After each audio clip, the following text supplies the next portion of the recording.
नमस्कार बच्चों, आज मैं आपको क्षितिज भाग 1 क्लास 9th एनसीईआरटी की बुक से कवि रसखान के द्वारा लिखे गए सवैये के बारे में आपको बताऊंगा, उनकी व्याख्या करूंगा।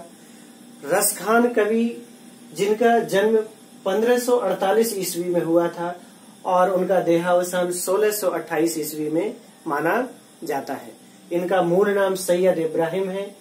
इन्होंने ब्रज भाषा में अपनी रचनाएं लिखी हैं, जिसमें सुजान रसखान और प्रेम वाटिका इनकी उपलब्ध रचनाएं हैं। छंद का प्रयोग किया है इन्होंने सवैया। सवैया एक वर्णिक छंद है जिसमें 4 पंक्तियां होती हैं और प्रत्येक पंक्ति में 22 से लेकर के 26 वर्ण निर्धारित किए गए हैं। पहले सवैये में जो आपके पाठ्यक्रम में दिया गया है उसमें कृष्ण और कृष्ण भूमि के प्रति रसखान के लगाव का वर्णन किया गया है, उनकी अनन्य भक्ति का वर्णन किया गया है।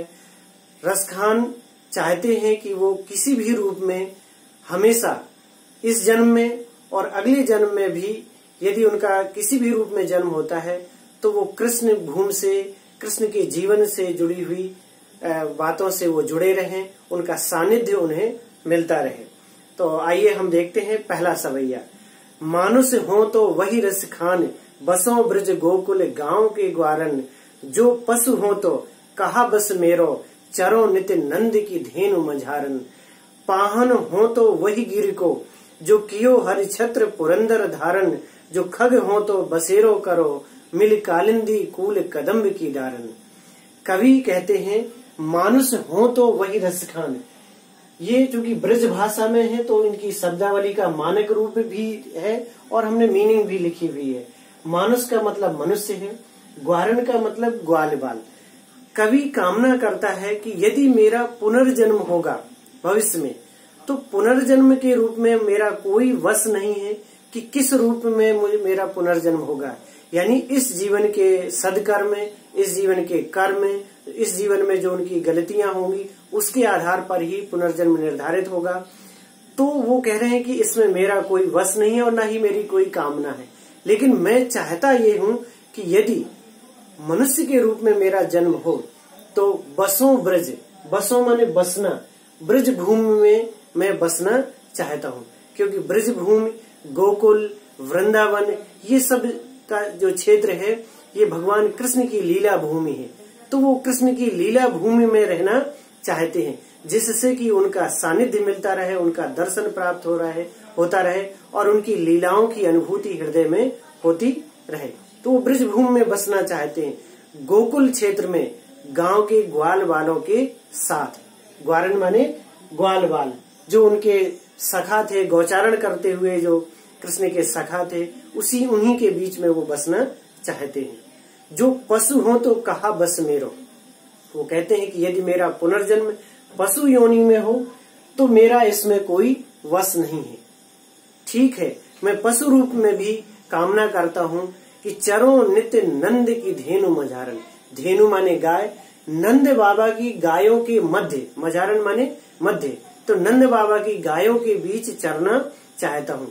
अर्थात वहाँ चरते हुए, विचरण करते हुए जो कृष्ण की गौचारण लीला है उसका आनंद वो ले पाए।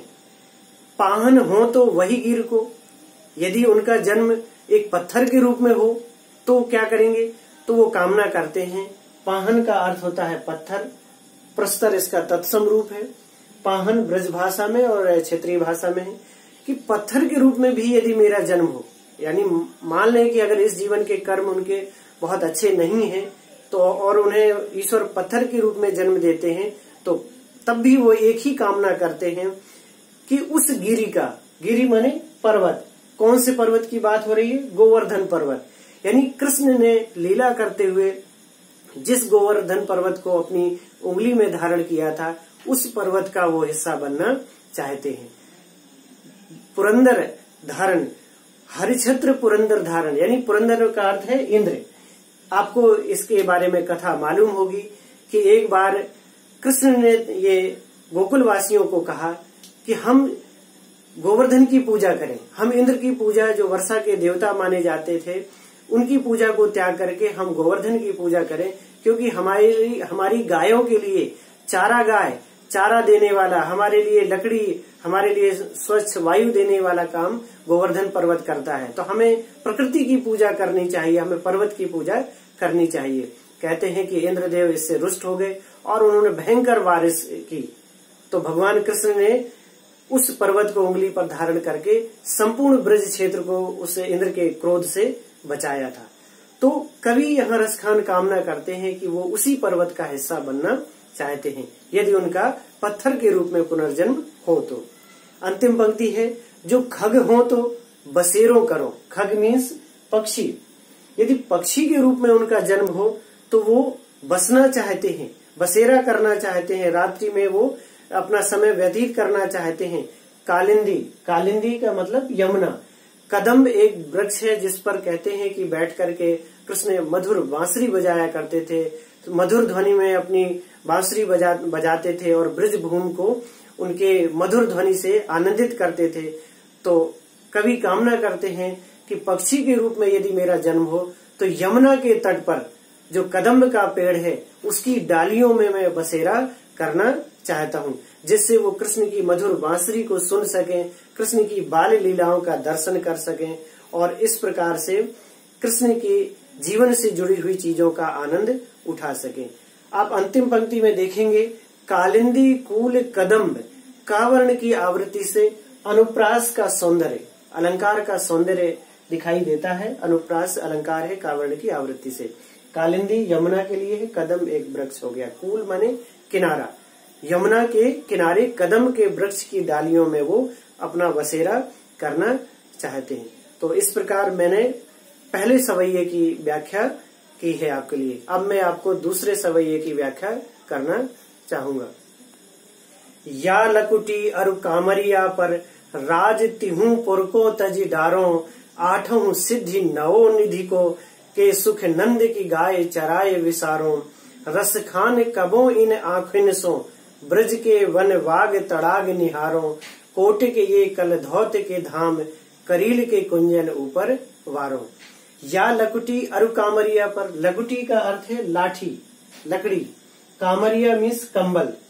तो कृष्ण गोचारण करते समय जिस लाठी का उपयोग करते थे, ग्वाल वाल जिन लाठियों का उपयोग करते थे, ओढ़ने के लिए कंबल, मौसम आदि से बचने के लिए कंबल का उपयोग करते थे, उसको पाने के लिए, उसका सानिध्य पाने के लिए रसखान कहते हैं कि मैं तीनों लोकों का, पुर माने नगर भी होता है, यहाँ लोक से है, कि मैं तीनों लोक के जो राज्य है उसको न्यौछावर कर दूंगा, उसको त्याग दूंगा। तज डारो, तज माने त्यागना, त्याग दूंगा। यानी अगर उन्हें तुलनात्मक रूप से ये कहा जाए कि आपको 3 लोकों का राज्य दिया जाता है या कृष्ण की जो लकड़ी है और कंबल है आप उसे चुनेंगे, तो रसखान कामना करते हैं, कहते हैं कि वो तीनों लोगों का राज्य त्याग देंगे कृष्ण की लाठी और कंबल के लिए।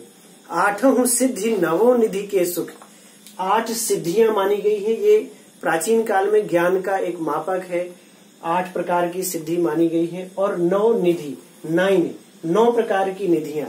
कुबेर की जो संपत्ति है उसमें 9 प्रकार से उसका वर्णन किया गया है। पाठ के बैकग्राउंड में दिया है, आप उसमें भी देख सकते हैं कि 8 सिद्धि यानी ज्ञान की जो उच्चता है वो भी, संपत्ति की जो समग्रता है उसकी भी सुख को वो त्याग देंगे नंद बाबा की गाय को चराते हुए। विसारो माने भूलना, नंद बाबा की गायों को चराते हुए वो 8 सिद्धि और 9 निधियों के सुख को भी त्याग देंगे, यानी उस पर न्यौछावर कर देंगे। रसखान कबो इन आँखिन सो, रसखान कामना करते हैं कि हे प्रभु कब मुझे इन अपनी आंखों से ब्रज क्षेत्र के, ब्रज भूमि के वन, बगीचे, सरोवर, तड़ाग मीन्स तालाब अर्थात सरोवर, निहारो माने देखना, कब उसके दर्शन प्राप्त होंगे, कब मैं उनको देखूंगा। यानी वो अनंत काल तक ब्रज भूमि के वन, बगीचे, सरोवर यानी कृष्ण की जो लीला भूमि है उसका दर्शन करना चाहते हैं, उसको देखना चाहते हैं। ये रसखान की कामना है। अंतिम पंक्ति में वो कहते हैं, कोटिक ये कलधौत के धाम। कोटिक मीन्स करोड़ों, कलधौत मीन्स स्वर्ण चांदी आदि से सजे हुए आभूषित राजमहल। तो करोड़ों राजमहल के जो सुख हैं वो करील के कुंजन ऊपर वारों, करील एक प्रकार की झाड़ी है, कांटेदार झाड़ी है, पत्तियां नहीं होती हैं, ये मरुस्थलीय पौधा है। तो कुरूप और कांटेदार है, फूल सुंदर होते हैं लेकिन नीरस होते हैं, उसमें सुगंध नहीं है, कोई रस नहीं होता। तो इस प्रकार से वो कहते हैं कि मैं करोड़ों राजमहलों के सुख को छोड़कर दूंगा करील की जो झाड़ियां हैं उसके बगीचों के ऊपर, यानी करील की जो झाड़ियां हैं उसका जो बगीचा है उनके ऊपर मैं करोड़ों राजमहलों के सुख को भी त्याग दूंगा। क्यों करील के कुंजन ऊपर क्यों त्याग देंगे? क्योंकि वो कृष्ण की लीला भूमि है, वो वन क्षेत्र जो है ब्रज का वो करील के बगीचों से भरा हुआ है, यानी करील की झाड़ियों से भरा हुआ है। तो वो ब्रज भूमि में विचरण करना चाहते हैं, इसलिए वो कहते हैं कि मैं करोड़ों राजमहलों के सुखों का परित्याग कर दूंगा, मैं उस पर वारों मींस न्यौछावर कर दूंगा। तो इस प्रकार मेरे द्वारा इस वीडियो में पहले सवैये जिसमें रसखान ने कृष्ण और उनकी भूमि से जुड़ी हुई चीजों की कामना की है पुनर्जन्म में भी, दूसरे उसमें उस वन क्षेत्र में रहना चाहते हैं, उनकी लकड़ी और कंबल जिसका उपयोग उन्होंने कृष्ण ने किया है उसको पाना चाहते हैं। और इन सब चीजों के लिए जो हमारे समाज में या जो तत्कालीन समाज में जो भी उपलब्ध सर्वश्रेष्ठ वस्तुएं हैं, सर्वश्रेष्ठ संपत्तियां हैं, उसका भी वो परित्याग कर देने के लिए तैयार है। तो मैं समझता हूं कि आपको इस वीडियो में ये बात समझ में आ गई होगी। धन्यवाद।